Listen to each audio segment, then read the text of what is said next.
السلام عليكم ورحمة الله وبركاته. waxaa sanadihii u dambeeyay aad u batay dadka ka cabanaya xanuunka gaastariga noocyadiisa kala duwan caalamka oo dhan waxaana jira waxyaabo lagula taliya inay isticmaalaan dadka ka cabanaya xanuunkaasi iyo sidoo kalena waxyaabo looga digay inay isticmaalaan dadka ka cabanaya xanuunkaasi waxaanaynu muuqaalkeenan kusoo qaadan doonaa 6 shay oo looga digay inay isticmaalaan dadka ka cabanaya xanuunka gaastarigu. Cabitaanka qaxwaha bunka ayaa lagu sheegay maadada ku jirta ee kafeeintu inay ilaa xad kordhiso ay sii qofka ku kordhin karta xanuunka gaastariga waxaana lagula taliyay dadka qaba xanuunkaasi inay ilaa xad yaraystaan cabitaanka qaxwaha bunka. Dhinaca kalena cuntooyinka dhandhanaanka iyo basbaasku aad ugu badan yahay ayaa iyaguna qofka ku kordhin kara xanuunkaas. Hilibka cas maadaama hilibka cas uu ku badan yahay subagu iyo borotiino kaleba ayaa isagana lagu sheegay mid aan u wanaagsanayn dadka qaba xanuunka gaastariga waxaana lagula taliyay dadka ka cabanaya xanuunkaasi inay u leexdaan cunitaanka kalluunka iyo hilibka digaaga. Cabitaanada sooraha leh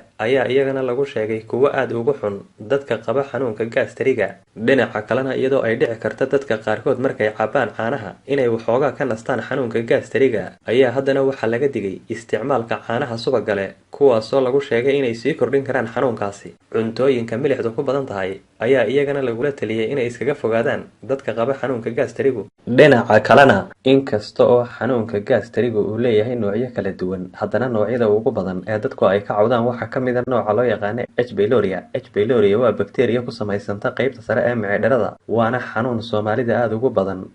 1982 ayaanay dhakhaatiir u dhalatay waddanka Australia daaha qaadeen oo ogaadeen bakteeriyada noocana. Inkastoo haddaba haddii aad qabto xanuunka noocana ay fiican tahay inaad dhakhtar la xidhiidho isla markaana qaadato dawada lagu qoray haddana waxaa jira qaabab dabiici ah oo lagu daweeyo bakteeriyada noocana.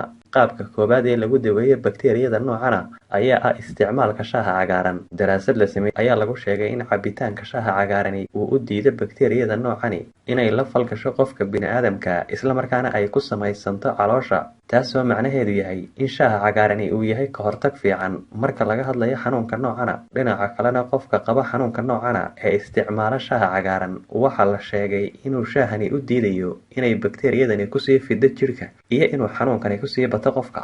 Arrinta labaad ee dabiiciga ah ee lagu daweeyo xanuunka noocana ayaa isticmaalka malabka. Malabka waxa uu caan ku yahay inuu yahay dawo biyo kama dhibcaan ah sidoo kalena waxa uu caan ku yahay inuu nadiifiyo caloosha iyo inuu dilo bakteeriyada dhibka u leh jirka.